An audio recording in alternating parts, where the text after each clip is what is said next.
What's up guys, Everything Apple Pro here, and a really cool video for you guys. So glow-in-the-dark iPhone 6s Apple logo. So something that was only available on MacBooks, we can now get it on our actual iPhones, and I think this is absolutely really cool. Now, I'm not the first to post about this, but I thought it'd be interesting to share with you guys regardless. So it's not super bright, it's not like, it doesn't stand out like crazy, but it's definitely there. It's very subtle, and that's what I like about it. I would hate for this thing to glow in the dark and blind everyone, but it looks really cool. Definitely not as bright as my MacBook, but it does come in several colors. Am I making any money off of this video? Absolutely not. I'm going to link you guys to the cheapest possible place you can buy this.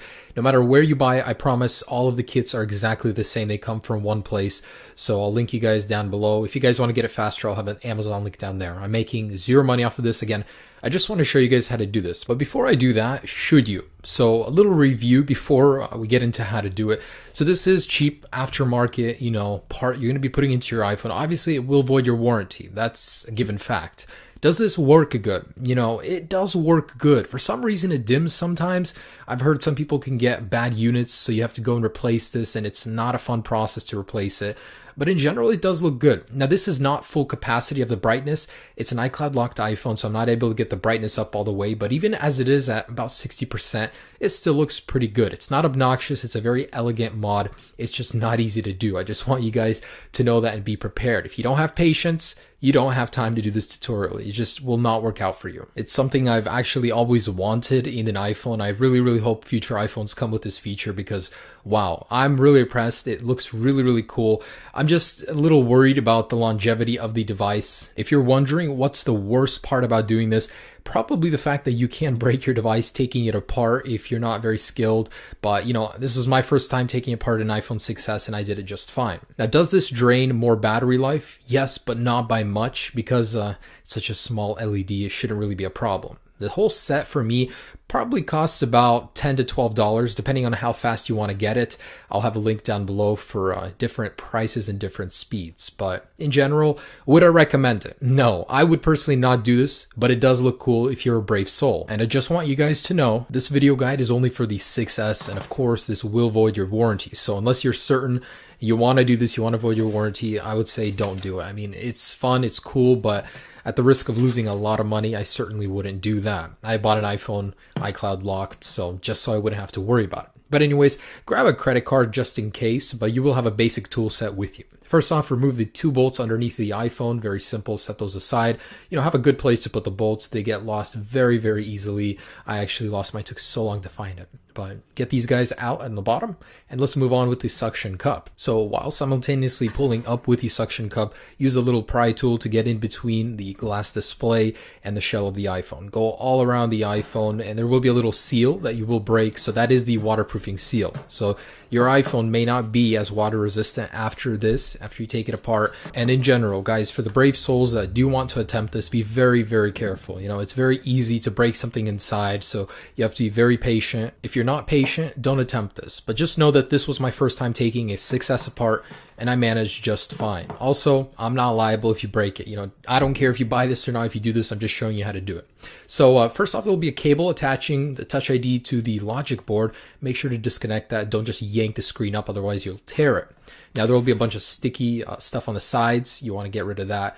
But my phone came with an aftermarket screen, so I didn't even have a Touch ID cable, in case you were wondering why there's no cable on mine. But anyways, go ahead and pull the screen slightly out. Be very gentle here because there are ribbon cables up top. You don't have to remove the display. I did this entire thing without removing it, but if you want to remove it, that plate on the top right with 5 screws, just remove those and you can get rid of the display. And next up, unscrew the 2 bolts holding the plate of the battery connector. So unclip that battery connector.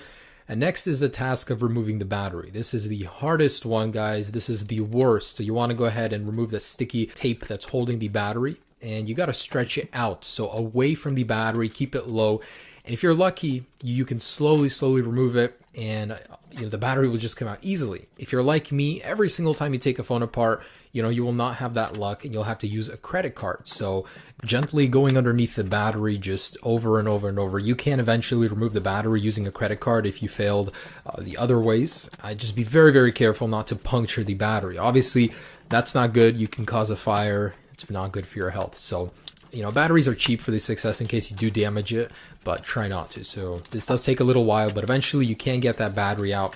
Mine looked pretty bad after removing it, so you know, be careful with this. Anyways, out comes the battery, and I promise that is the hardest part of this whole tutorial. Next, there are two stickers holding the Apple logo cut out in place. So remove them, set them aside. We will be using this to secure the glowing one in just a little bit. So next, using a little flathead screwdriver included in your kit, just go ahead and pry it underneath the Apple logo, go all the way around. Try not to deform it too much, just in case you want to put it back eventually. So you know, we're gonna go ahead and get this guy out of here. It's very simple. It's just held in by a little bit of glue. Out it comes, and there it is. So next you want to pull out the glowing Apple logo, and it is a little flimsy, so be careful when handling it, but go ahead and peel off the plastic on top of it. It's going to be a lot harder once it's installed. Anyways, go ahead and slide it in. It takes a little bit of fiddling to get it to click, but eventually it'll fit perfectly inside the cutout, and we can go ahead and apply that tape. So that tape we saved, put it on the bottom and the top. Make sure it's secured. It won't go anywhere because the battery will sit on top of it, but you just want to make sure it's secured with that tape. Easy stuff. All right, so pay very close attention with this part. This is easy part, it's done. So let's get into the little bit more difficult stuff. So I want to go ahead and remove the sticker on top of the connections. This is on top of the display. This is where we're going to be taking the power from with the logo. So it doesn't power itself, it uses the power from the LCD. So it does take a little bit more battery life, but it's such a small LED, really it's not going to be that noticeable. So we want to nestle the connector part in the top left of the metal bracket on the display. So it'll look just like that when it sits. It'll sit on top of the connections perfectly. And you know, it takes a little bit to get it in there, but once that's done, we want to go ahead and take the two little foam pieces, stack them on top of each other, and we're going to apply them on top of that connector just because it needs a little pressure to activate, to sit on those connections properly. So once you have them stacked, go ahead and apply them on top of that connection, the orange part on that cable.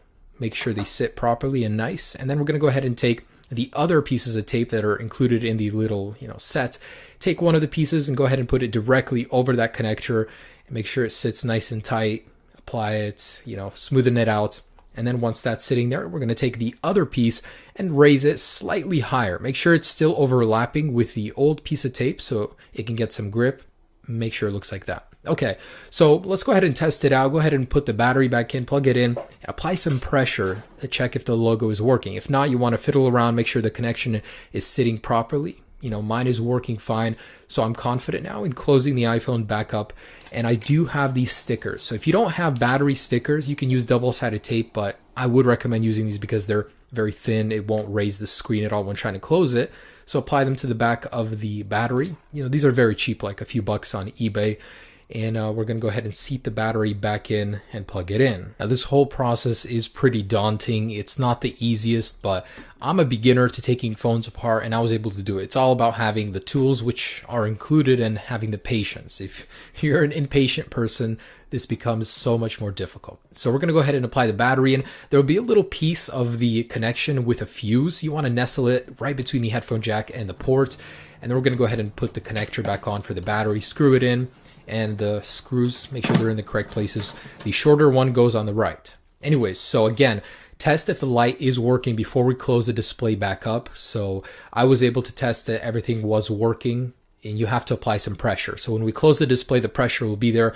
But before we do that, you want to apply some pressure to test if the LED is working. Mine is working, so I'm going to go ahead and close the display back up, and we are ready to roll. So the only thing remaining is that we go ahead and put the two bottom screws, the T2s, back in the device, screw it in, and you are all set to go. So considering you followed all of the directions, you should have had no issues. Now, a couple things I noticed about this LED, basically like a mini review. So after putting it in, it works intermittently. Sometimes it will turn on in work, which is about 80% of the time. Sometimes it just goes out and dims for no reason. It doesn't turn on for a while. You know, it's intermittent, and it's not because of the connection. The connection is solid.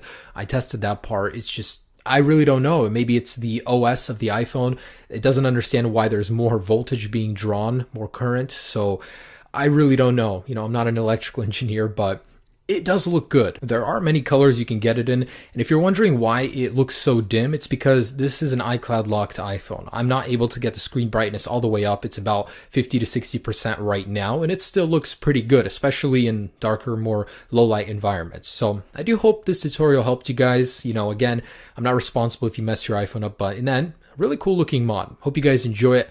Have a great day. Peace.